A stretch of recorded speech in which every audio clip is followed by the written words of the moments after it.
때거나 추울 때 사용하는 마스크.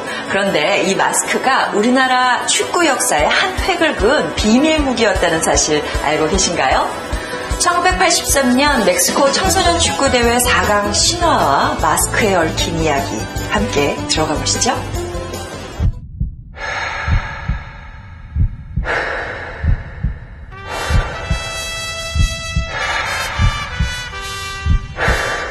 똑같습니다. 한국 중거리 슛! 1983년 그들의 마스크 투어는 세상이 놀라는 기적을 만들어냈다. 그들의 투지에 우리는 벅찬 감동의 박수와 함성으로 화답했다. 최선만 다해라. 누구든지 다 어느 팀도 이길 수 있다. 또 이기면은 역사를 또 바꿀 수 있는 부분이 있다 보니까 죽자 살자로 막. 정말이 8강에 진출했던 대한민국 마침내 한국 이겼습니다. 한국 승리했습니다. 한국 대표팀 1983년 세계 청소년 축구대회에서 대표팀은 4강에 진출하며 우리나라 축구 역사에 큰 한 획을 그었다.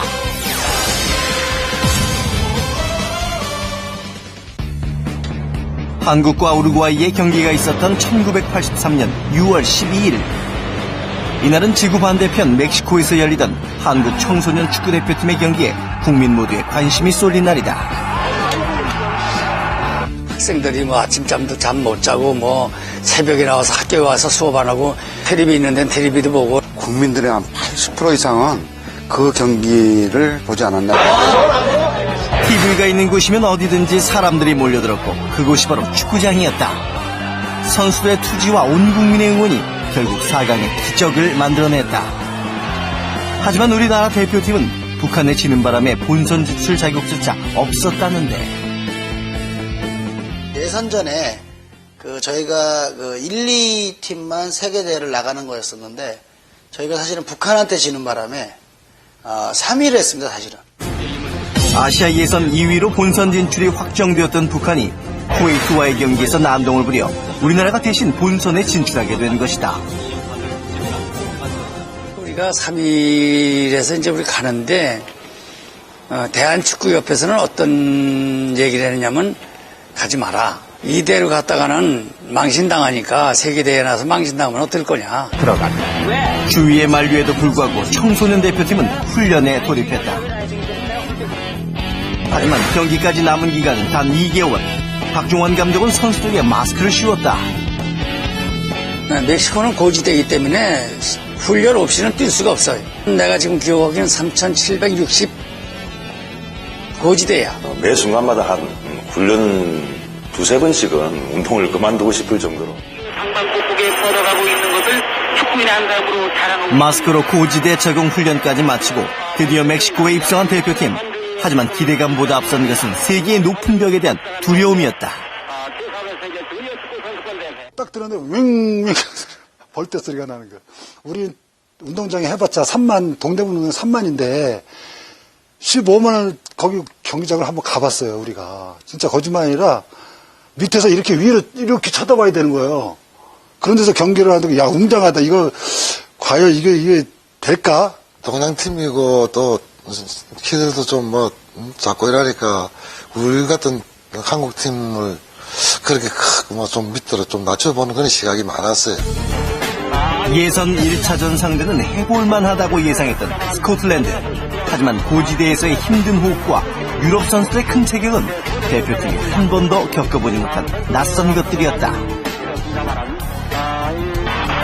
그래서일까 결과는 0대2 완패였다. 안 되겠다는 생각이 더 많았었죠.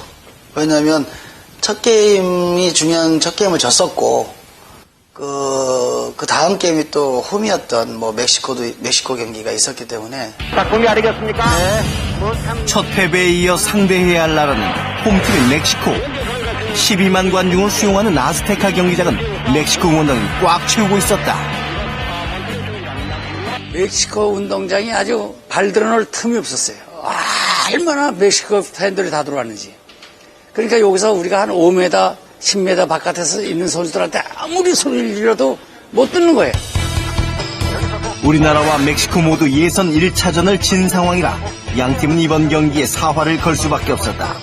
멕시코는 경기를 시작하자마자 무서운 기세로 우리나라를 몰아붙였다. 한국진영 5번 딜리가 오른쪽으로 줬습니다. 다시 딜리가스 잡았습니다. 5번 딜리가 이번에 다시 그러던 전반 11분 멕시코는 우리나라의 골대를 흔들어 놓았다. 이제 우리나라도 더 이상 물러설 곳이 없었다. 관중들의 일방적인 응원에 선취골까지 빼앗기자 청소년 대표팀의 오기에 드디어 발동이 걸렸다. 상대팀의 간담을 서늘하게 하는 강한 슈팅이 연이어 터져나왔다. 운전 돌파 슛 아래 골대 한 골을 뒤지고 있던 두 골을 뒤지고 있던 상대를 이기려 하는 도전 정신이 그는 때보다 강했던. 선취골을 내줬지만 경기는 한국팀이 리드해 나가고 있었다. 그러더니 전반 29분 노인우 선수의 발끝을 떠난 공이 멕시코 골대에 시원하게 들어갔다. 선취골을 빼앗긴 지 20여 분 만에 동점골을 만들어낸 것이다.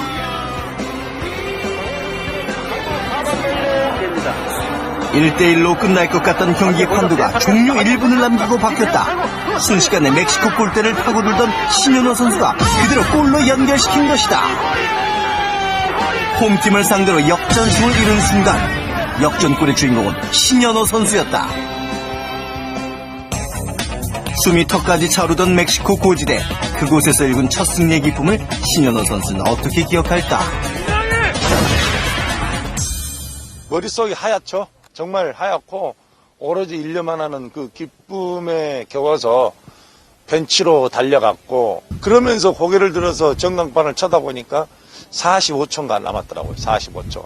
그래서 이겼구나. 골대 앞에선 절대 기회를 놓치지 않았던 신현호 선수의 플레이에 세계 언론은 작은 펠레의 등장이라며 환호했다. 홈팀을 역전승으로 잠재워버린 대한민국 청소년 대표팀, 그들의 상승세는 정말 놀라웠다. 예선 마지막 상대인 호주는 번번이 우리에게 골대를 열어줘야 했다.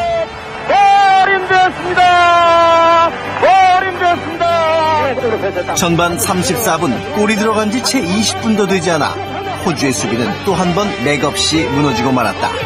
이제 그들에겐 유럽 선수의 체격도 멕시코의 고지대도 문제될 것이 없었다.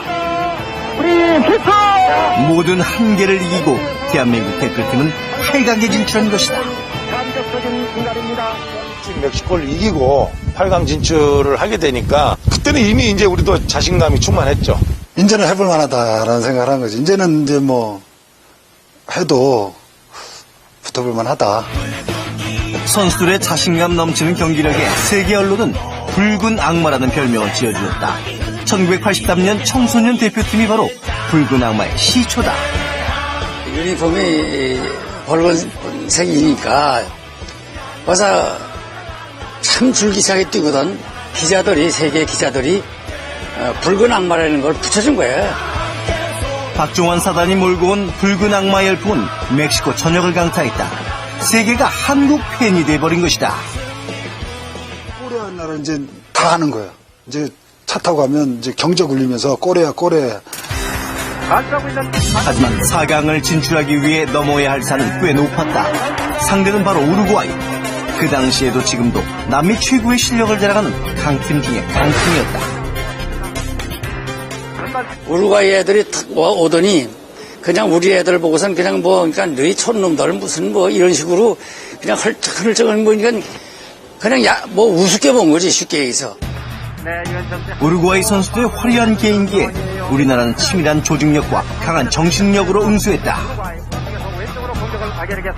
또 이기면은 역사를 또 바꿀 수 있는 부분이 있다 보니까 죽자 살자로 다음 게임은 없다 생각하고 무엇보다 기선제압이 중요했다. 지치지 않는 체력을 바탕으로 초반부터 우루과이를 바짝 몰아세웠다. 어느새 우리나라가 경기의 흐름을 이끌고 있었다. 경기 흐름상 생각보다 이렇게 안 밀렸었고, 정말 축구가 이제는 우리 참 뜻대로 잘 되고 있구나. 마음이 급해진 우루과이는 결국 절체절명의 실수를 저지르고 만다. 우루과이 수비수가 손으로 공을 막아낸 것이다. 우리나라에게 페널티킥이 주어졌다. 벤치에서도 이제 저보고 차라는 지시 사인이 있었고, 이제 저도 뭐 자신감이 있었기 때문에 제가 차려고 했는데, 또 노인우 선배가 이제 자기가 차겠다 그러더라고. 그런데 워낙 뭐 킥력도 좋고 기본기가 잘 돼 있는 선배였기 때문에 믿었죠. 안겨 4번 노인우 선수가 탑니다. 안겨 4번 노인우, 안겨 4번 노인우 달려주시. 노인우가 좀 노련하지. 침착하고 노련한 아이야. 노인우 선수가 공을 차려는 순간 모든 축구 팬들은 숨을 죽였다. 노인우 선수라면 충분히 성공할 것이라 예상했지만 결과는 실축이었다. 골키퍼는 완벽하게 속였지만 공은 골대를 맞고 그대로 튕겨져 나온 것이다.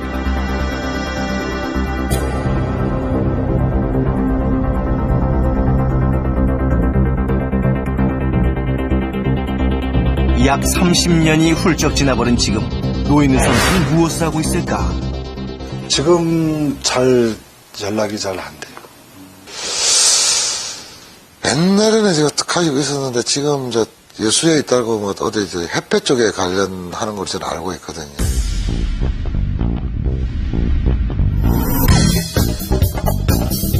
노인우 선수가 전라남도 여수에 있다는 단서를 얻은 제작진은 그가 여수의 한 초등학교에서 축구를 가르치고 있다는 소식을 접하게 됐다. 노인우 선수라고 알아 혹시? 아니요. 노인우 감독님 몰라? 네. 몰라요, 저도 잘. 몰라요? 네. 노인우? 그리고 대박이다. 정확한 확인을 위해 교무실을 찾았는데 안녕하세요.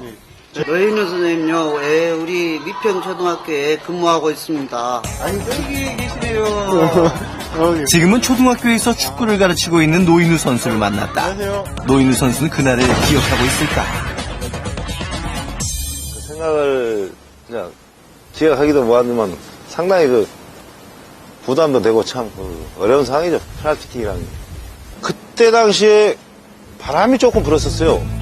이쪽으로 골키퍼가 서기가 이쪽으로 쳐다보니까 너무 바람을 탔어요. 그래가지고 골대가 맞고 옆으로 나갔어요. 지금 돌이켜봐도 아쉽기만 한 페널티킥 실축. 전반전은 그렇게 0대0으로 끝났다. 경기역 득점 없이 경기를 끝냈습니다. 벤치로 들어가니까 야, 누가 너보고 차라 했어? 이제 페널티킥을요. 그냥 누가 너보다 차라 했냐고. 거기만 숙여 들어갔죠, 근데.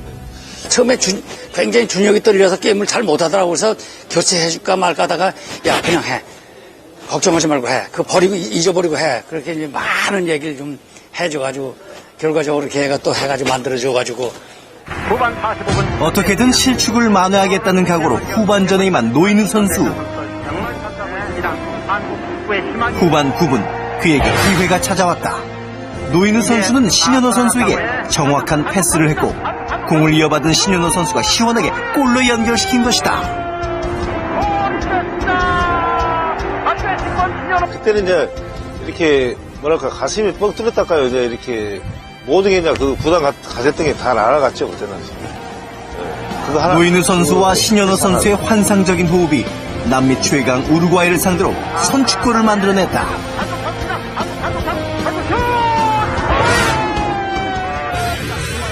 하지만 기쁨도 잠시. 후반 25분 우리나라는 동점골을 허용하고 만다. 세계의 높은 벽을 또 한 번 느끼는 순간이었다. 허용했습니다. 한국팀 네. 결국 경기는 연장전으로 이어졌다. 상대도 역시 똑같이 11명 축구를 하는 것인 만큼 상대도 부담을 가졌던 것 같아요. 그래서 보니까는 뭐 결국 연장전 같지만 체력적으로도 우리가 전혀 밀리지도 않았고. 강한 체력이 최대 장점이었던 우리나라 청소년 대표팀. 하지만 우루과이의 맹렬한 공격은 결코 만만치 않았다.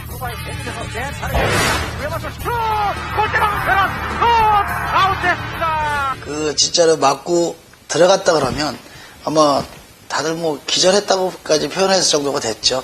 골대를 맞고 나가면 그 게임은 진다는 그런 징크스가 정설이라는 게 있기 때문에 상대편이 골대를 맞고 나갔을 때 우리가 이길 수 있다는 그런 거는 오히려 더. 양팀 모두 체력의 한계를 느낄 무렵 김종무 선수가 상대 수비수를 제치고 단독 60m 드리블을 하며 기회를 만들어냈다. 오른쪽 사이드에서 이제 돌파를 해가지고 완전하게 신현우 선수한테까지 볼이 연결. 상대편 골대 깊숙이 들어가 있던 신현우 선수는 김종부 선수에게서 받은 패스를 깨끗하게 골로 연결시켰다. 아무도 인정해주지 않았던 한국 축구가 세계에 우뚝 선 순간이었다. 앞서기 시작하는 순간 골이 됐습니다. 벅차오르는 그 감정, 솟구치는 그 감정 그 외에는 뭐 생각이 거의 나지는 않는 것 같아요. 어깨 안고 울었던 기억이 납니다. 이게 아무도 바라지도 않았던 이게 뭐야 희망을 하지 않았던 그다음에 아무도 생각을 못했던 굉장히 열악하게 운동을 많이 했었거든요. 동양의 이름 모를 나라에서 온 작은 선수들. 하지만 이들은 붉은 악마가 되었고 4강이라는 기적까지 만들어냈다. 사상적으로 세계 무대에서 8강에 진출했던 한국팀. 불가능한 생각은 안 해봤어요. 그래서 자신을 가졌었기 때문에 진다는 생각을 아예 해보질 않았어요. 우리도 할 수 있구나. 그런 거를 느꼈을 때, 우리 한국 축구가 이제 어떤 이제 세계 무대에서 항상 도전할 수 있고. 하면 된다, 할 수 있다는 뭐 그런 거를 많이 심어줬던 대회가 아니었나. 모두가 불가능하다고 했다. 그러나 우리는 인정하지 않았다. 우리는 대한민국의 붉은 악마이기 때문이다.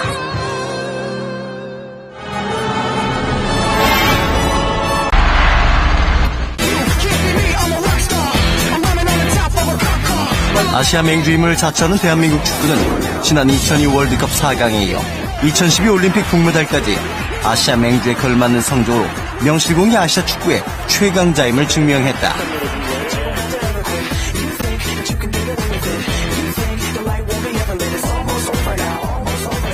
그리고 강력한 한국 축구의 벽을 단 한 번도 넘지 못한 중국 축구는 결국 한국 축구의 위력을 실감케 하는 이름을 탄생시켰다. 바로 한국을 두려워하는 증상, 공한증. 수많은 게임을 해오면서 또 뭐 약간의 징크스 같은 한국을 무서워하는 좀 공포스러운 그런 이제 증상. 중국이 한국한테 못 이긴다는 컴플렉스. 공한증, 그것은 지난 32년간 한국 축구의 높은 벽에 가로막힌 중국 축구의 현실이자 위치였다. 과연 중국 축구가 한국 축구로부터 느낀 공포, 그것은 무엇이었을까? 이번 런던 올림픽에서 종합 2위를 차지하면서 다시 한번 스포츠 강국의 면모를 과시한 중국. 그런데 이 중국 사람들이 가장 좋아하는 스포츠는 바로 축구입니다. 이 중국 사람들의 뜨거운 축구 열기에 항상 찬물을 끼얹은 것은 우리 대표팀이었죠. 우리 대표팀을 상대로 한 번도 이기지 못했다고 해서 생긴 단어가 역시 공한증이고요.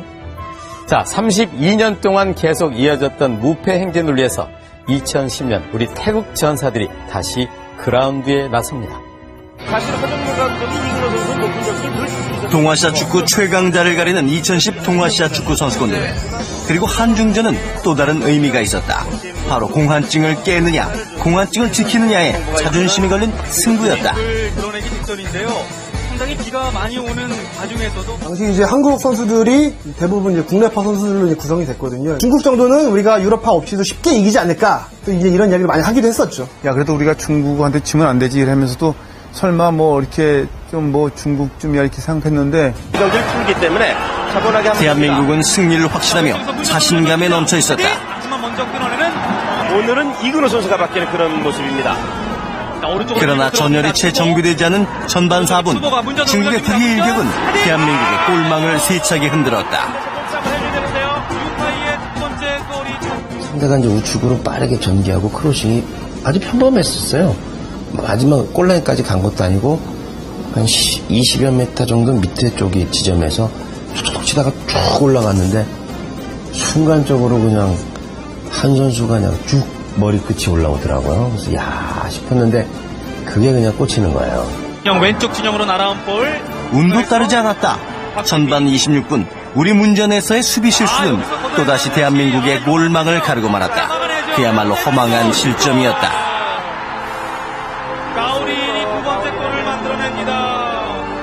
순간적으로 수비의 어떤 그런 실수인데 먼저 실점하고 또 실점을 만회하기 위해서 공격적으로 또 비중을 두다 보니까 또 두 번째 실점을 하고 그럼 경기력 자체가 굉장히 또 좋지 않을 수밖에 없는 환경이었습니다. 그때도 제가 좀 비가 많이 왔었는데 빗물 때문에 공이 많이 미끄러운 상황이어서 제 때는 또 이제 찬다고 쳤는데 그게 또 이래 빗물 미끄러지면서 공이 땅볼로 가는 바람에 또 중국 선수가 그걸 연결해서 나오는데 또 골이 들어가더라고요.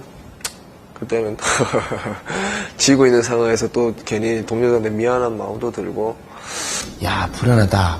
그러나 한중전 정도는 넘어서겠지. 누군가가 해주겠지, 설마. 그러나 후반 14분 다시 위기가 찾아왔다. 전반전에 실점을 서력하기 위해 투지를 불태웠지만 또다시 실점이었다. 저는 메시가 온 줄 알았습니다. 진짜. 중국 선수가 한국 선수들, 수비수들을 상대로 그런 골을 넣는 거를 상상해 본 적이 없거든요. 정말 충격적인 일이었어요. 아무리 1.5군 이러기는 항상 아쉽다고 생각했던 그 자부심이 있었는데 중국 선수 하나가 개인 돌파로 한국 문제를 휩쓸고 골을 넣었다는 건 굉장히 충격적. 그것도 3대0이라는 또 상징적 스코어를 만들어내는 골이었기 때문에 그 골 하나로 정말 우리가 정말 농락당하는 것 같은 기분에 국민들도 많이 어떤 실망했을 거고 축구 팬들도 그렇고 현장에 있는 저희들도 사실 상당히 좀 실망했죠. 세 번째 골을 허용한 한국은 한 골이라도 만회하기 위해 그라운드를 누볐다. 하지만 집중 수비로 경기를 이끄는 중국 골문의 두터운 벽에 막혀 쉽게 열리질 않았다. 과연 32년 동안 계속된 공환증은 이렇게 무너지고 만 것일까?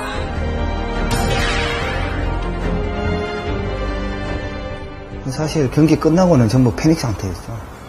기록이라면 기록인데 그 사실 그 기록이 희생양이잖아요. 사실 그 선수들이 전부. 그때 당시에는 중국 선수들은 준비를 철저히 했고 정말 그런 어떤 공환증을 탈피하고자 하는 감독과 선수들의 어떤 눈빛 그리고 경기장에서 뛰고자 하는 선수들이 상당히 간절했던 것 같아요. 공환증. 사실 그 시작은 1979년 방콕 아시안게임에서 한국의 1대0 승리로부터 시작됐다. 그 후로부터 지난 32년간 남자 A매치 경기에서 27전 16승 11무를 기록하고 있는 중국과 대한민국의 축구 역사. 그동안 중국에게 한국 축구는 그야말로 넘을 수 없는 벽이었다. 중국이라는 나라가 사실 어떻게 보면 상당히 그 거대한 나라고 상당히 어떤 스포츠도 세계적으로 탑에 있는 나라인데 유독 축구만큼은 이 아시아 한국한테 잘 안 된다는 게 저는 사실 그게 좀 아이러니했어요. 중국은 한국과의 경기에서 팽팽한 경기를 펼쳤고 제 기량을 선보였다. 하지만 결과는 매번 중국의 열세. 그렇다면 중국 축구가 공환증을 인정해야만 했던 결정적 계기는 무엇이었을까? 공환증이라는 단어가 나오게 된 유래는 사실 92년 그 바르셀로나 올림픽 아시아 예선 때였거든요. 8번 카이팅후이 그리고 20번 센롱 선수입니다. 마지막 한 경기를 남겨두고 한국은 반드시 이겨야 되고 중국은 비기만 해도 올라가는 그런 입장이었거든요. 바로 올림픽 본선 티켓이 걸린 92년 바르셀로나 올림픽 아시아 최종 예선. 비기기만 해도 되는 비교적 유리한 상황에서 한국을 만난 중국. 그러나 경기 시작 3분 만에 첫 실점을 시작으로 전반 10분 동안 모두 3골을 내주는 수모를 겪었다. 결국 중국은 한국 축구의 발목을 잡혀 올림픽 본선 진출 좌절과 한국 축구의 면모를 확인했다. 그래서 한국하고 만나가지고 그것도 마지막에 비기기만 해도 상당히 유리한 입장에서 이렇게 무참하게 깨지냐. 근데 막상 진짜 들어가면 아무리 좋은 신체적인 조건이 좋고 좋은 팀이라고 해도 상대가 안 되더라고요. 그래서 항상 이기는 경기. 그래서 이게 공환증이구나. 얘네들이 항상 얼어있구나. 그래서 그때 분석을 하다가 공환증 얘기가 나오고 한국은 그리고 딱 필승의 그런 신념, 투지 등등 이런 것들을 얘기할 수 있겠지만 중국에서는 그런 것들이 실종되었다. 절대 강자도 절대 약자도 존재하지 않는 축구에서 32년간 계속된 무승부와 패배의 악몽을 겪은 중국 축구. 그동안 중국 축구는 한국 축구와 비교해 체력과 체격, 개인기 등 큰 차이를 보이지 않았다. 그러나 매번 경기력에선 아쉬움을 남겼다. 왜 중국 축구는 한국 축구의 벽을 넘지 못하고 공한증을 앓고 있는 걸까? 실제로 그런 느낌이 아니라 실제로 그런 피부로 제가 느꼈어요. 느낀 것이 일본이랑 경기할 때도 굉장히 자기들이 가지고 있는 능력을 그대로 발휘를 해요. 경기 내용도 괜찮고 그다음에 결과도 경우에 따라서는 좋은 결과를 가지고 이기기도 하고. 근데 한국이랑 탁 붙으면은 애들이 이미 자신감을 잃어요. 좀 굉장히 귀찮아요. 힘들어한다는 거죠. 한국 선수들이 굉장히 끈질기잖아요. 아주 귀찮게 하고 많이 뛰고. 경기 전부터 눌린다. 그리고 실제로 이길 수 있다는 찬스를 잡아도 다급해진다라는 느낌이 있고요. 한국하고는 30년 동안 이렇게 해도 저렇게 해도 못 이기니까 더 굉장히 좀 심적으로 좀 부담을 많이 느꼈지 않나. 중국은 열광적인 축구 응원으로 유명하다. 특히 계속된 공한증으로 한중전에는 중국 공원의 철통부와는 물론 팽팽한 긴장감이 감돌아 태극전사들을 긴장시키는 역할도 한몫한다.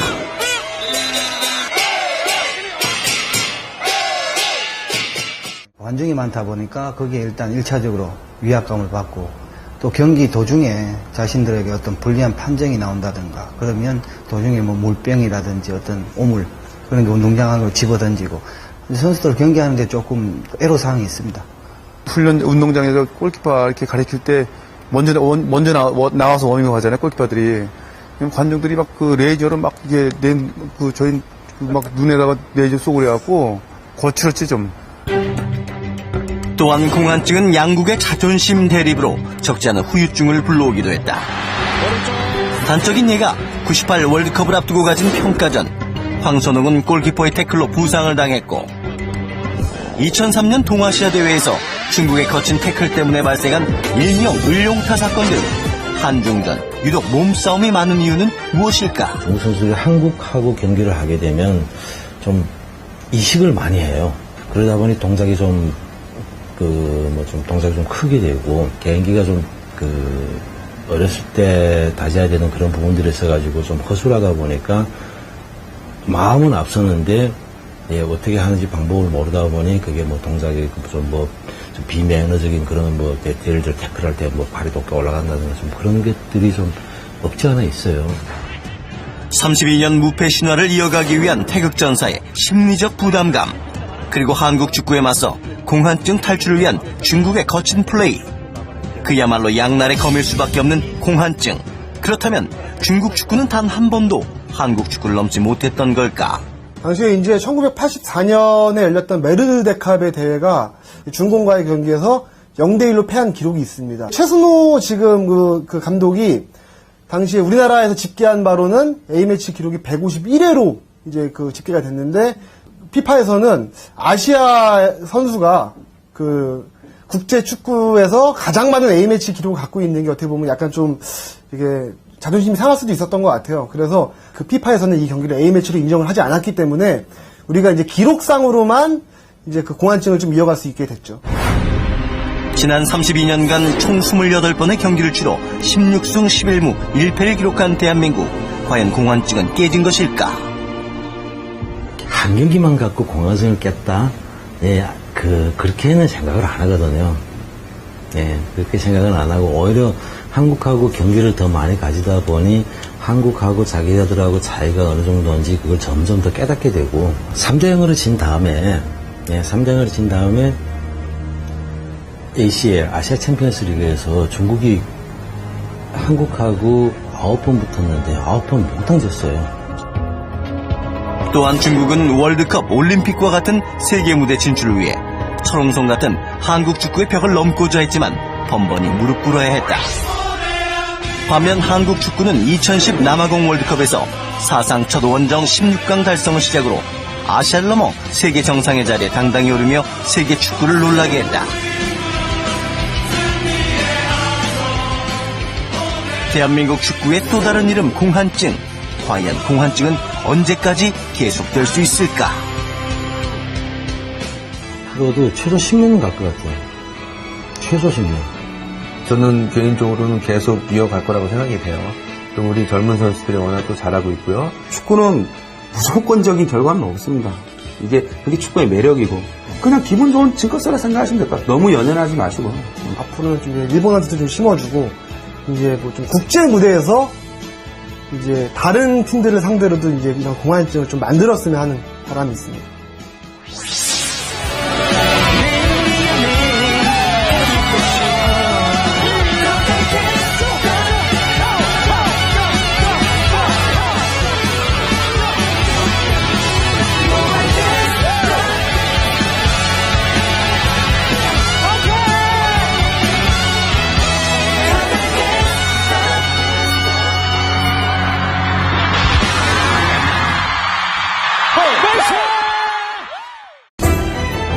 여러분 안녕하십니까? 히스토리 후 홍은철입니다. 자, 오늘의 첫 번째 이야기는 우리가 너무도 사랑하는 한 액션 스타에 대한 얘기입니다. 주먹코의 더벅머리 그리고 코믹 쿵푸 액션의 달인인 성룡에 관한 이야기입니다. 자, 이제는 아시아를 넘어서 세계적인 스타가 된 그의 성공담 뒤에는 우리가 미처 알지 못했던 많은 이야기들이 숨겨져 있습니다. 가난한 스턴트맨에서 월드스타가 되기까지 과연 우리는 왜 그토록 그를 사랑한 것일까요?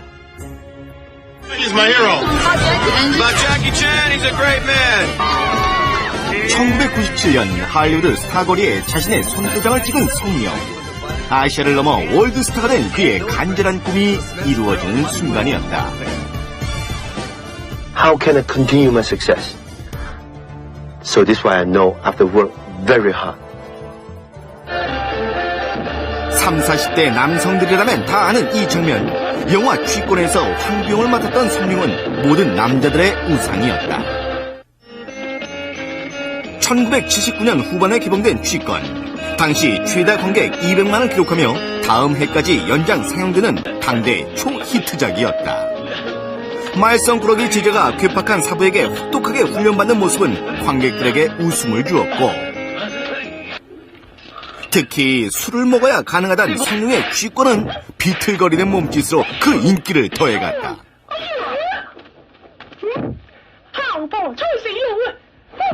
한국인에게 성룡이란 상당수의 어른들에게 과거의 추억을 상징하는 이름이고 또 이소룡의 그림자에서 완전히 벗어날 수 있었던 또 다른 코믹 액션의 산맥이었다.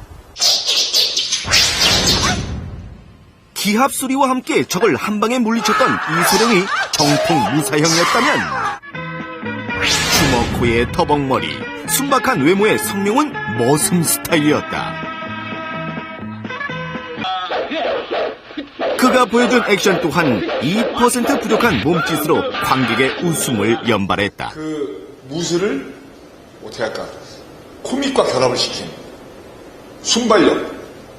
액션 영화도 웃길 수 있구나. 그리고 그 속에서도 액션이 이렇게 박진감 넘치게 나올 수 있구나. 성룡은 진지하고 비장했던 당시 홍콩 액션 스타와는 확연히 달랐다. 그는 맞으면 아파했고 코믹과 액션을 더해 그 누구도 대신할 수 없는 성룡표 코믹 액션을 만들었다. 게다가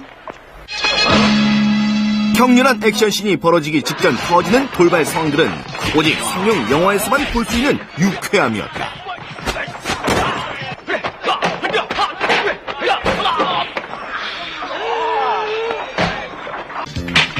성룡은 총칼 대신 주변에 있는 도구를 이용해 적을 무찔렀다. 그래서 그에겐 남의 집 대문까지도 유용한 무기였다. 용소야, 프로젝트 A, 폴리스 스토리 등 7, 80년대는 성룡의 시대였다.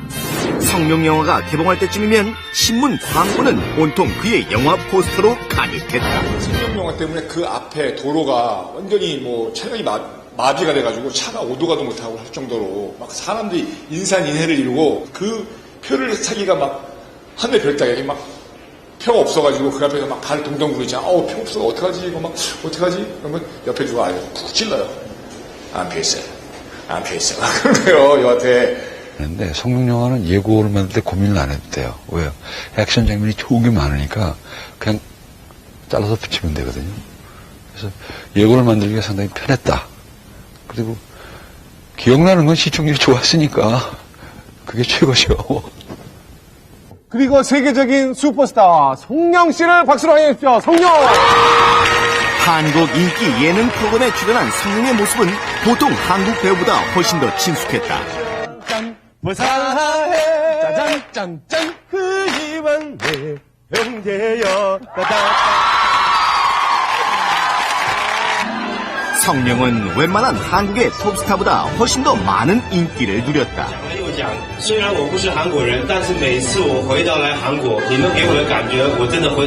사실 무명 시절을 한국에서 보낸 성룡, 그만큼 한국에 대한 애정이 각별했다.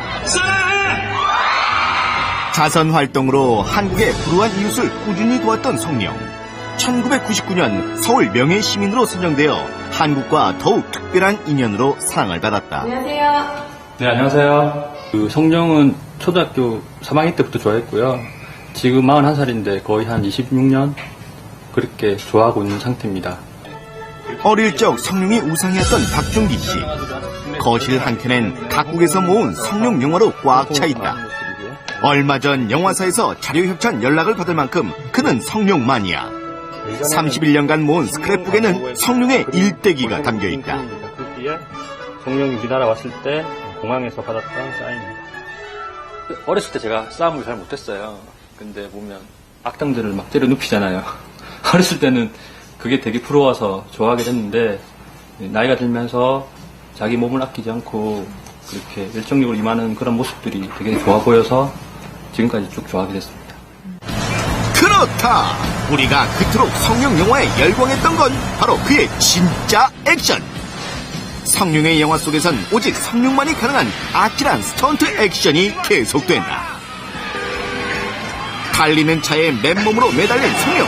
믿기지 않겠지만 이건 컴퓨터 그래픽이 아니다. 그리고 등골을 서늘하게 만든 이 장면. 난 언제나 목숨을 건다 라는 당시 영화의 홍보 문구처럼 성룡은 이 장면을 위해 정말 제대로 목숨 걸었다. 몸으로 보여줄 수 있는 스턴트의 초절정에 다다른 성룡. 고층 빌딩 사이를 뛰는 건 물론이고 심지어 절벽에서도 뛰어내렸다. 더 놀라운 건 이 모든 것을 성룡이 직접 했다는 사실. 성룡은 몸을 사리지 않아요. 그다음에 대역을 쓰지 않잖아요. 그러니까 액션이 상당히 좋습니다. 그리고 무협 영화도 그렇고 모든 액션이 거의 고개 수준이에요. 직접 모든 것을 배우가 다 하고 눈속임을 가하지 않는다라고 하는. 성룡이 이끄는 무술팀에서 9년 동안 성룡과 총 14편의 영화를 함께 작업한 무술 감독을 만났다. 러시아워 뉴폴리스 스토리에서 맹활약한 성룡 무술팀 넘버2 박현진. 영화 뉴폴리스 스토리에서 성룡과 결투신을 벌였던 악당이 바로 박현진이었다. 뛰어난 액션으로 성룡의 절도적인 총애를 받았던 박현진. 성룡과의 첫 만남이 아직도 생생하다. 영어를 어떻게 얘기하고 중국말 어떻게 해요? 몇 마디 준비를 저는 했지만 그분은 그냥 다짜고짜 한국 사람이에요? 뭐 왜 왔어요? 촬영하러 왔어요? 그러는데 그냥 제가 거기서 그냥 몇 분간 얼었었어요.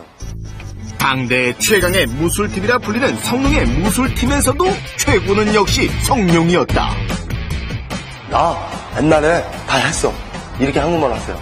나 옛날에 다 했어. 안 무서워. 겁 안 나. 그렇게 이렇게 다독거려 주시고 어깨 쳐주시고 이렇게 해주시면서 그리고 연세가 이렇게 있으신데도 직접 와야 줘봐 하고 자기가 메고요. 진짜 뛰어내리고 해요. 죽을 고비를 몇 번이나 넘겼던 그가 기억하는 가장 아찔했던 순간은 바로 이 장면. 1m 되는 높이라 바람이 저와 형님을 이렇게 때려서 줄이 꼬인 거예요. 꼬여서 한 30m를 급강하 추락을 했을 때 한 2초가 생과 사의 그 갈림길? 딱 2초.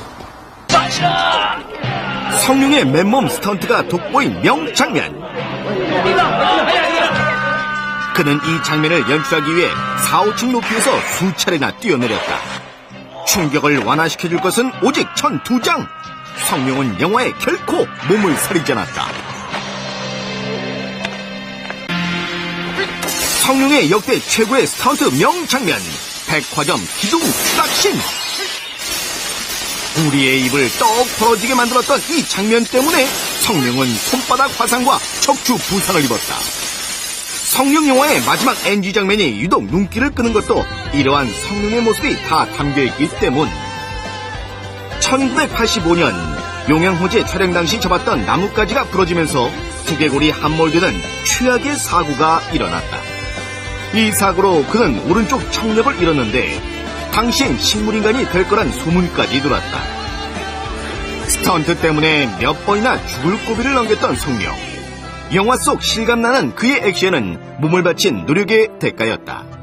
심지어 깁스한 발에 운동화 모양의 양말을 신고 촬영을 계속하는 그는 진짜 액션 배우였다. 본인이 대역을 했던 사람이에요. 그렇죠. 어려운 곡의 어려운 액션을 대역했던 사람이기 때문에 그 스턴트맨 출신이 본인의 어려운 액션을 그대로 구사하니까 얼마나 흥미진진해요. 여기 수많은 사람들 중 한 명이 성룡. 그는 단역으로 무려 10년간의 무명 생활을 지냈다.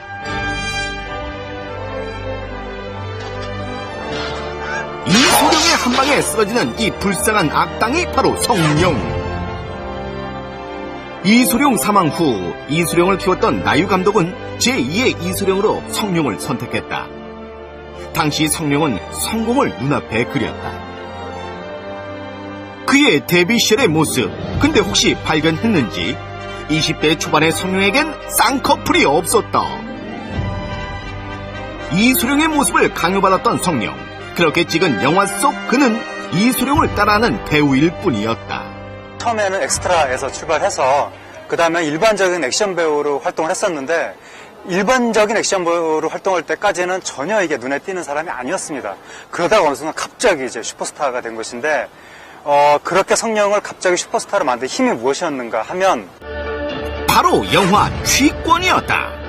술에 취해 비틀거리는 취권 동작은 이소룡을 완전히 지워낸 성룡의 트레이드 마크가 됐다. 또한 액션 연기라면 누구보다 자신이 있었던 성룡은 몸이 부서져라 과감한 액션을 펼쳤다.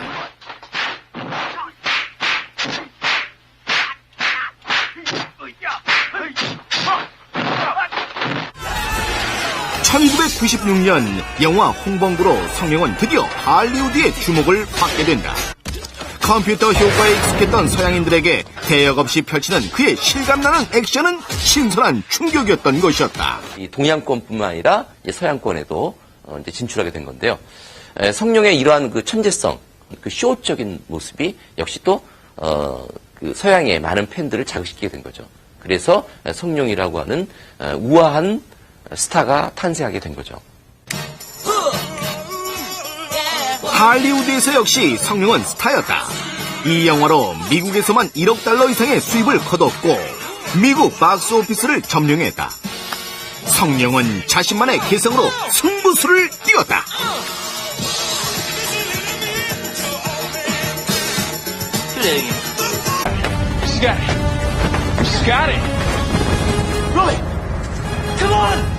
그는 영어로 대사를 소화하며 할리우드 탑스타들과 나란히 호흡을 맞췄다. 성룡의 아이디어가 빛나는 액션씬으로 그의 할리우드 작품들은 연이은 성공을 거두었다.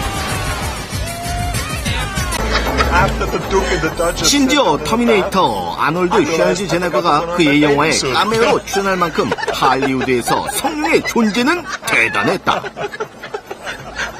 성룡의 굉장히 뛰어난 점은 그런 액션이라든가 여러 가지 연기 패턴 같은 것들이 기본적으로는 헐리우드에 대한 창조적인 모방이었는데 나중에는 헐리우드에서 성룡의 그런 여러 가지 방식들을 또 그대로 또 가져갔거든요. 트랜스포머로 유명한 감독 마이클 베이까지 성룡의 영화 장면을 그대로 재현해 존경을 표했다. 80년대 성룡이 할리우드 문을 두드렸다면 90년대는 할리우드가 성룡을 원하고 있었다. 그는 성룡에서 제키 찬으로 월드스타가 됐다. 무려 100편이 넘는 영화 대본을 모두 암기에 촬영한 그는 세계가 인정하는 영화 천재였다. 그러나 성룡의 어린 시절은 불우했다. 가난했던 성룡의 부모님은 돈을 벌기 위해 어린 성룡만을 남겨둔 채 해외로 떠나야만 했다. 경극 학교에 홀로 남겨진 성룡. 혹독한 무술 연습뿐 제대로 된 교육을 받지 못해 문맹이 되고 말았다. 现在很多中文我都看不懂，我都不会写，大概看一下，有人念给我，我下面有人念给我听，他们练剧本，我跑步的时候，他们就练给我听。 영화 촬영장에서 성룡은 그 누구보다 바쁘다. 총감독이란 별명을 갖고 있는 그는 액션 감독으로 동선을 체크하기도 하고 촬영 감독으로 앵글을 살피기도 한다. 그리고 컷이 시작되면 배우로 돌아온다. 그동안의 모든 작품들은 성룡의 이런 열정으로 태어났다. 끊임없는 자기 개발과 또 그리고 어떤 노력. 성룡은 아직 죽지 않았구나. 최근엔 성룡 특유의 코믹 액션에서 벗어나 정극 연기자로 변신을 시도. 그의 또 다른 매력을 보여주고 있다. 더불어 나이가 든 자신의 모습을 작품에 그대로 드러내기도 한다. 물론 팬들 중엔 주방장으로 나온 성룡이 조금 섭섭할 수 있다. 그러나 우리는 그가 보여준 화려한 액션보다 더 멋진 그의 모습을 알고 있다. 영화는 곧 나의 인생이다. I tell you, first, movie. Second, I don't know, family, or either friends, or either business, or either money. I don't know. Don't understand, I just don't understand. And also, I don't have time to learn. Actually, who's the best? At least 80% people say, Jackie Chan. Right? 57세, 데뷔 41년차 성룡. 영화에 온몸을 바친 그의 열정. 그래서 우린 성룡의 내일을 여전히 기대하고 있다. 2004년 대한민국을 충격에 빠뜨린 사건이 하나 있었습니다. 야구의 신, 야신이라 불리우는 사나이가 있습니다. 2007년부터 한국 시리즈 4번 연속 진출, 그리고 3번의 우승을 이뤄낸 김성근 감독입니다. 그러나 어떤 사람들은 그를 승리에 중독돼서 야구의 재미를 깎아내린다라고 비난하기도 합니다. 자, 과연 그는 재미없는 야구를 하는 감독이었을까요? 그래서 두산이 안산에게 작년 가을엔 아무도 몰랐다. 폭풍 타선의 4위 거인 군단. 그러나 재계약 불발. 4년 만에 롯데를 떠난 제리 로이스터 감독. 역대 최고 플레이오프 명승부를 펼친 두산 베어스. 그러나 시즌 3위 두산의 수장 김경문 감독 자진 사퇴. 준우승 삼성. 최강 마운드의 조련사 선동열 감독도 삼성과 결별. 4강은 감독 재계약의 보증수표거든요. 사상 초유 아닌가요? 그리고 설마는 현실이 됐다. 승리 아이콘 비룡 군단 SK 와이번스의 김성근 감독. 갑작스런 그의 자진 사퇴 선언. 바로 다음날 구단의 강력 대응 해임 통보. 작년 4강 뛴 감독 천원이 감독직에서 물러났다. 통보를 받았다. 그렇게 말씀하시고 가셨거든요. 그 선수들이 또 눈물을 또 흘렸다고도 하고 감독님도 뭐 이렇게 먼 하늘 보시고 뭐 그랬다고 하거든요. 야신 김성근이 떠났다. 물론 이번이 처음은 아니다. 그러나 야신과의 갑작스러운 이별은 이전과는 다른 묵직한 여운을 만들고 있다.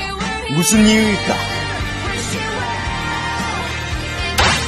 이제 우리는 그의 야구를 다시 만날 수 없는 걸까? 1위 수성에 실패한 SK. 김성근 감독 해임 후 응원석은 비기 시작했고 비룡 군단의 추락에 가속도가 붙었다. 팬들은 감독 해임에 대해 반대했고 항의했고 무엇보다 자신들의 자랑 인천 야구의 미래를 걱정하기 시작했다. 팬들에게 김성근 감독은 단순히 연고지 팀 감독 그 이상의 의미다. SK를 바꿔놓은 인천 야구 팬들의 한을 풀어준 존재였다. 3위 시절부터 해서 프로야구 탄생한 이후에 항상 인천 야구는 동네부 그리고 도롱거리 그런 부분에서 인천 팬들이 한이 많았던 그런 팬들이거든요. 팬들에게 이기는 재미를 선물했고 한국 시리즈 우승의 축포를 한 번도 아닌 3번씩이나 쏘아 올렸다. 팬들은 그를 야구의 신, 야신이라 부르기 시작했다. SK 야구가 정상권을 달리고 수준 높은 경기력을 보여주면서 새로 생긴 팬들이 많습니다. 관중수가 몇 배로 불어나면서 인천 야구가 이제 중흥기를 맞았는데요. 그 중추적인 역할을 했던 김성 감독은 팬들한테는 일종의 신 같은 존재였습니다. 감독님이 하나 자랑스럽다고 생각을 하시는 부분이 관중이 많이 늘었잖아요. 어저께 감독님을 뵀을 때도 감독님 관중이 줄어드는 거에서 되게 좀 많이 안타까워 하셨거든요. 그런데 승리의 상징 야신을 구단이 내쳤다. 그것도 처음이 아니다. 경질당한 걸로만 12번째고 거쳐간 구단은 6개죠. 원년 오비의 코치로 시작한 6개 구단의 사령탑. 매번 구단과의 마찰로 경질당했지만 또 다른 구단의 러브콜을 받았던 감독. 김성근의 무엇이 그를 야신이라 불리게 만든 것일까? 전쟁. 그는 목숨을 걸었다. 그렇게 비장했다. 정근 감독이 나가는데요.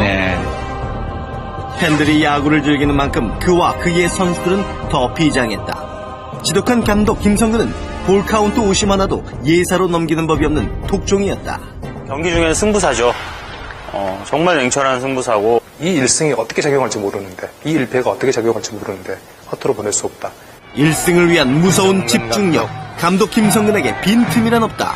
김성 감독 별명 중에 잠자리라고 항상 앞을 보고 있는데도 옆과 뒤에서 일어나는 그 상황들을 다 보고 있다. 97년 8월 대구. 그날 쌍방울과 삼성 선수들은 물론 경기를 본 모든 사람들이 잊지 못할 사건이 벌어진다. 경기 종료 선언의 순간 김성근의 눈이 빛나기 시작했다. 4대1로 뒤진 쌍방울의 9회초 마지막 공격이 끝나는 바로 그 순간. 그때 당시 2사 후에 장재균 선수가 헛스윙을 했어요. 근데 원바운드였어요. 원바운드 헛스윙하면 낫아웃 상태 아니겠어요? 낫아웃. 말 그대로 타자는 아직 아웃이 아니다. 태그를 하든 1루 베이스를 이렇게 터치를 해야 이닝이 끝나는데 삼성 포수가 관중석으로 던져버렸어요. 이닝이 완전히 끝난 걸로 알고. 삼성 포수의 팬 서비스. 이 공이 문제였다. 그리고 그 순간 그가 일어섰다. 김성근 감독께서 그 대구구장 3루 쪽 심판들 들어가는 입구까지 가서 격렬하게 막 밀치면서 명백하게 잘못된 거다. 이것은 끝까지 막았어요. 삼성에서도 그 원바운드 인정하고 경기가 재개되고. 다 끝난 줄 알았던 경기는 재개됐고 4대1로 진 경기는 6대4 역전승. 모두가 놀랐지만 그에겐 당연한 지적, 당연한 결과였다. 김성근 감독의 열정, 룰을 끝까지 확인하고 이용하고 활용하고 했던 교훈을 준 아주 멋있는 경기였습니다. 김성근의 전쟁 같은 야구. 땀은 가장 강력한 무기다. 김성근이 있는 곳엔 언제나 지독한 훈련이 있었다. 살짝 뛰는 걸 그렇게 많이 시키시더라. 완전 생미로 야구단이지 뭐 그게 야구단이 아니었어요. 끝이 보이지 않는 훈련의 연속. 독종 감독 김성근에겐 예외가 없었다. 진짜 이 노장이다. 김효리가 이제 끝날 때 됐다. 야, 넌 더 해야 된다. 그래서 젊은 애들도 더 죽이고. 그래서 그냥 박스를, 이 공박스를 이렇게 갖다 놓고 그냥 죽이는 거야. 지쳐 쓰러질 때까지 계속되는 훈련. 그러나 지옥 훈련의 하이라이트는 따로 있었다. 펑고만큼은 아마 역대 감독님 중에서 가장 진짜 손가락 꼽을 정도로 잘 치셨고. 펑고, 이 수비 연습 용어 없이는 김성근을 설명할 수 없다. 그의 펑고는 일명 지옥 펑고로 유명하다. 어떻게 보면 얄미울 정도로 잘 치셨어요. 그러니까 진짜 그 선수가 끝까지 쫓아가서 끝까지 쫓아가야지만 잡을까 말까 할 정도로 그만큼 정교하게 이제 치신 거죠. 죽도록 뛰어야만 겨우 잡을 수 있는 지점으로 날려주는 공. 선수들은 몸소리를 쳤다. 죽이라. 보통 5, 60개 정도 하는 펑고를 5, 600개씩 하게 했다. 다시 태어난 다음에 야구를 다시는 안 하겠습니다. 아유. 그렇게 땀범벅이 되어 쓰러지면서 그들은 강해지고 있었다. 레프트에서 나이트까지 뛰어가면서 3번에 걸쳐서 볼을 잡는 거를 그 아메리칸 펑고라고 하는데 그 600개 정도를 내가 다 받고 한 2시간 실시를 했으니까. 엄청난 양의 훈련, 그렇게 훈련하는 정교한 실력과 포기를 모르는 근성의 공격력을 만들었다. 펑고도 진화했다. 공포의 야간 펑고.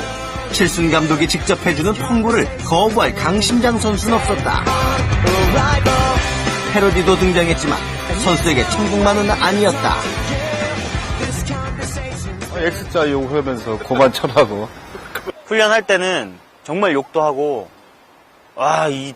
영감 빨리 안 죽나 그런 생각도 사실 좀 한대요. 그런데 지나고 나서 보면 그렇게 왜 자기를 그렇게 혹독하게 훈련을 시켰는지에 대해서 지나고 나면 그렇구나 이런 인상을 받는다고 하거든요. 그만큼 이기는 게임을 하기 위해서 강한 훈련을 하고 강하게 만들고 사람을 강하게 만들고 구단도 강하게 만들고 그랬다. 지옥 훈련 끝에 돌아오는 건 기적 같은 승리였다. 실책이 줄어들고 공격력이 살아나고 하위권을 맴돌던 팀이 가을 야구 무대에 섰다. 그는 이기는 야구, 승리를 위해 포기하지 않는 팀을 만드는 감독이었다. 이기고 싶고 이겨야만 했던 것은 사실 누구보다 그 자신에게 더 절실한 일이었다. 못하는 팀을 이끌고 나가면서 이게 뻥 때리고 또 나가서 뻥 때리고 하는 거는 1인자예요. 22살에 한국으로 와 태극마크를 단 제일교포. 조센진이란 서름보단 반쪽 한국인이란 편견이 차라리 나았다. 그 서름을 잊을 수 있는 단 한 가지 방법은 이기는 것. 그에겐 야구가 전부였고 승리가 살 길이었다. 국적을 버리고 한국으로 온 거거든요. 여기서 야구로 내 인생을 걸겠다. 학연이 있습니까? 혈연이 있습니까? 믿고 의지할 만한 사람이 있습니까? 오직 자기 자신만 믿고 살 수밖에 없었던 것이죠. 야구 자체가 곧 생존입니다. 살아남기 위한 야구 전쟁. 가장 중요한 건 정신력이다. 89년 태평양의 동계훈련. 선수에겐 치가 떨리는 겨울의 기억이다. 또 징그러운 그 야구 인생에 아주 혹독한 훈련을. 오대산 같으면 1월달에 날씨 되는 거는 밑에 흐르는 물이지만은 얼음이 한 1m 두께로 얼어있을 때거든요. 이제 그걸 깨고 이제 들어가서 냉육도 하고 이제 여러 가지가 있었는데. 구멍을 한 1m 간격으로 3군데를 뚫어놔요. 30초, 45초, 그 다음에 1분인가 이 3단계를 거쳐야 돼요. 말 그대로 이건 무슨 군대에서 받는 그런 유격훈련 이런 건 말도 안 돼. 그거 따라올 수가 없어. 눈밭의 맨발 산행. 몸은 혹사당했지만 정신무장은 확실했다. 하루 정도를 갖다 이제 쉬지 않고 산행을 했을 텐데 운동을 30여 년 그때 한 30여 년 이상 될 텐데도 무릎에 물 차본 게 그때 처음이었어요. 거의 끝나고 내려오는데 오른쪽 무릎이 물이 많이 차 있더라고요. 그래서 얼음 그 도로를 눈 덮인 도로를 걷는다든가 저도 처음 해봤는데 굉장히 힘들고 굉장히 무서웠습니다. 예. 저희 팀이 하니까 그때 다른 팀에서 이제 막 했죠. 강팀 삼성라이온즈. 오대산 동계훈련 후 무섭게 성적을 끌어올린 태평양. 소문을 들은 다른 팀들이 그해 겨울 오대산으로 특훈을 떠났다. 동기부여를 해준 거랑 마찬가지거든요. 이만큼 고생을 하고 우리가 이만큼 했는데 좋은 성적을 내야 되지 않겠느냐. 명도가 없는 혹독한 훈련의 터널을 지난 후 선수들이 도착하는 곳은 포스트 시즌이라는 꿈의 무대. 어느새 김성근은 강력한 팀을 만드는 감독의 대명사가 됐다. 하지만 그런 김성근 감독에게도 아쉬운 한 구석은 남아있었다. 약한 팀을 강하게 만드는 능력은 탁월하지만 우승 못하는 감독. 그 꼬리표가 항상 붙어 있었거든요. 그런 이유로 김성근에게 SK는 또 다른 도전이었다. 부임 첫해 그는 전년도 6위 SK를 한국 시리즈 챔피언으로 이끈다. 생애 첫 한국 시리즈 우승. 무적 SK의 전성시대가 시작된다. 그러나 한편 사람들은 그의 야구를 비난하기도 했다. 호쾌한 야구를 바라는 분들은 김성근 감독 야구를 굉장히 싫어하죠. 승부수는 이겨야 되는 거지. 어? 아, 전쟁하는데 이겨야지. 재밌게 전쟁하는 데가 어딨어. 유니폼 입은 사람들은 이겨야 연봉도 올라오고 이겨야 내 직장도 연명을 할 수 있는 거야. 신나게 치고 달린 후에 지는 경기. 철저하게 계산하고 준비된 승리. 김성근의 선택은 후자였다. 야구밖에 몰라요, 사실. 진짜 아니 어떻게 저럴 수 있지라는 생각이 들 정도로 김성 감독의 머리 안에는 그 수만 가지의 야구가 들어있죠. 130게임에서 예를 들어 80게임을 기준으로 1등을 잡았다 하면은 50번을 지어야 되잖아요. 불과 몇 개 차이예요? 30개 차이거든요. 그럼 지는 것도 얼마나 잘해야 되겠어요. 그래서 그분은 지는 게임에 신경을 더 많이 쓸 거예요. 어? 이유 있는 지는 게임을 아마 하시는 분일 거예요. 김성근은 지는 게임에도 승부수를 띄웠다. 2009년 6월 기아와의 연장전에 대타로 등장한 투수 김광현. 사람들은 눈을 심했다. 그 다음 게임까지도 생각을 해야 되니까 거기다가 무리하게 투수를 또 넣을 필요는 없지 않았을까. 감독님 그런 생각을 하신 것 같아요. 무승부를 패전 처리하던 당시 KBO 규정. 연장 12회 말 마지막 수비에서 SK는 내야수 최정을 투수로 올린다. 더 이상 공격 기회가 없으니 비기나 지나 똑같기 때문이었다. 그 경기는 기아의 승리. 김성근은 잘 싸운 끝에 비긴 경기가 패배와 동급일 수는 없음을 말하고 있었다. 사실상 무언의 항의라고 그렇게 받아들였죠. 근데 중요한 거는 그때 당시 뼈아픈 패배였습니다. 이게 그 해 정규 시즌 끝까지 작용을 했었고 결국 한국 시리즈 결과에까지 영향을 미쳤던 것입니다. 2009년은 준우승이었지만 4연승으로 끝내버린 작년 한국 시리즈까지 SK는 지난 4년 동안 대한민국 최강이었다. 바로 그 팀의 감독 야신 김성근이 시즌 도중 그라운드를 떠났다. 퇴임 보름 후 김성근 감독을 어렵게 찾아낸 곳은 대학교 야구장. 어린 선수들의 과외 선생님이 된 그는 좋아 보였고 편안해 보였다. 그는 팀을 떠났고 선수들과 헤어졌지만 꼭 한 가지 지켜야만 했던 것, 지금까지 늘 지켜왔던 것이 있다고 말했다.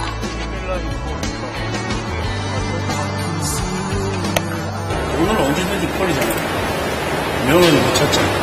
선택 기술이라고 하고는 우선 인간으로서 제일 중요한 자존심 아니에요.